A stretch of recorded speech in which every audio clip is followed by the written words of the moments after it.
2026 தேர்தலில் திமுகவுக்கும் தமிழக வெற்றிக் கழகத்துக்கும் இடையேதான் போட்டி என்று மாமல்லபுரம் பொதுக்குழு கூட்டத்தில் விஜய் பேசியிருக்கிறார். இயற்கையும் இறைவனும் மக்கள் சக்தியாக தங்களுடன் இருப்பதால் வெற்றி நிச்சயம் என்றும், தேர்தலுக்கு பிறகு மக்கள் தீர்ப்புக்கு தலை வணங்குகிறோம் என்று திமுக அறிக்கை விடப் போகிறது என்றும் விஜய் நம்பிக்கை தெரிவித்திருக்கிறார். அவங்க சொன்னதெல்லாம் கொஞ்சம் என்னன்னு கொஞ்சம் லைட்டா பார்ப்போமா?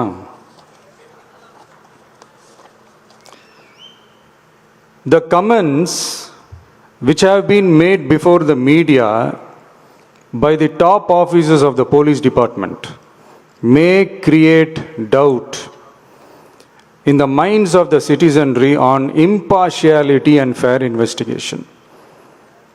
The faith and trust of the general public on the process of investigation must be restored in the criminal justice system. அதாவது அரசு காவல் உயர் அதிகாரிகள் ஊடகங்களிடம் பேசியது என்பது பொதுமக்களிடையே நியாயமான விசாரணை நடக்குமா என்ற சந்தேகத்தை ஏற்படுத்தக்கூடும் என்றும், நியாயமான விசாரணை மூலமே அந்த சந்தேகத்தை மீட்டெடுத்தே ஆக வேண்டும் என்றும் உச்சநீதிமன்றம் தமிழக அரசின் தலையில் ஓங்கி நறுக்கு நறுக்கு நறுக்கு என்று கொட்டியதை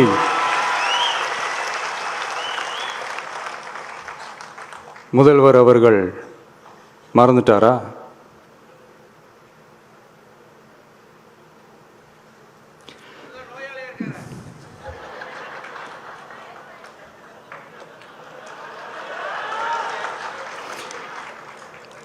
மாண்புமை சென்னை உயர்நீதிமன்றத்தின் மாண்புமிகு நீதியரசர் SIT அமைத்து உத்தரவிட்டார் அல்லவா?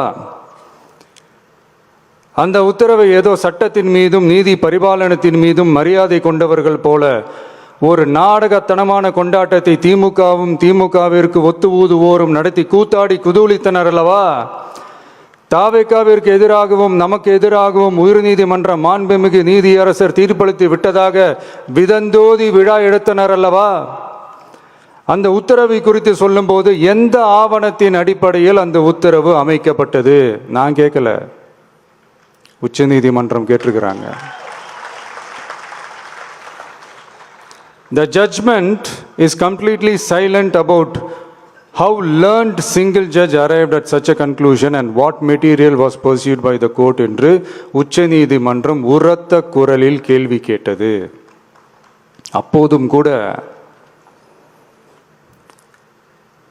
உச்சநீதிமன்றத்தில் திமுக அரசுக்காக வாதாடிய அறிவார்ந்த மூத்த வழக்கறிஞர்கள் பதில் சொல்ல இயலாமல் வாய் மூடி மௌனம் காத்ததை நாடே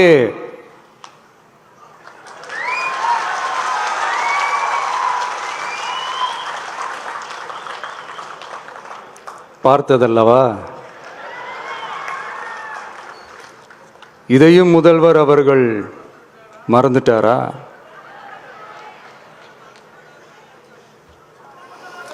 Such petition ought to be dealt with by the division bench, registering as public interest litigation in right earnest and not to be dealt with by a single bench. அதாவது பொது வழிகாட்டு முறைகளான SOP அமைக்கப்பட்டு வெளியிட வேண்டும் என்ற கோரிக்கையுடன் வந்த ரிட் மனுவை நீதிபதிகள் டிவிஷன் பெஞ்ச் தான் கையாள வேண்டும், தனி நீதிபதி பெஞ்ச் கையாளக்கூடாது என்றும் உச்சநீதிமன்றம் சொன்னதல்லவா? அது மட்டுமா, கோரிக்கையே இல்லாமல் SIT அமைக்கப்பட்டது எந்த வகையில் சரி என்றும் கேள்வி எழுப்பியது உச்சநீதிமன்றம். இது எல்லாமே அறியாமலோ இல்லை அறியாதது போலவோ உச்சபட்ச அதிகார மயக்கத்தில் இருந்து பேசினாரோ முதல்வர் அவர்கள்? நான் போன பொதுக்குழுவில் சொன்னதை தான் இங்கே நான் திரும்பவும் சொல்கிறேன். இயற்கையும் இறைவனும் நம் தமிழக சொந்தங்களின் வடிவில் மாபெரும் மக்கள் சக்தியை நம்ம கூடவே நிற்கும் போது எம் மக்களுக்கான அரசியலை தடுப்பவர் எவர்? அதனால தோழர்களே, நமக்கு வந்திருக்கிற இந்த இடையூறு வெறும் டெம்பரவரி மட்டும்தான். எல்லாத்தையும் தகர்த்தெறிவோம், மக்களோட கை கோர்த்து நிற்போம், மக்களோட களத்தில் போய் நிற்போம். நம்ம பயணத்தில் தடம் மாறவே மாட்டோம்.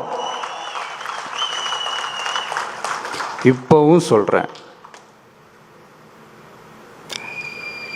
2026 2 பேருக்கு நடுவில் தான் போட்டியே. ஒன்று, இன்னொன்று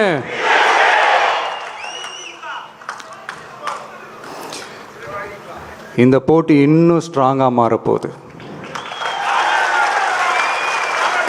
100% வெற்றி நமக்கே.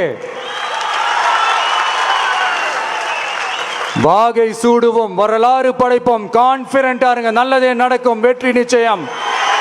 மீண்டும் சந்திக்கும் வரை நன்றி, வணக்கம்.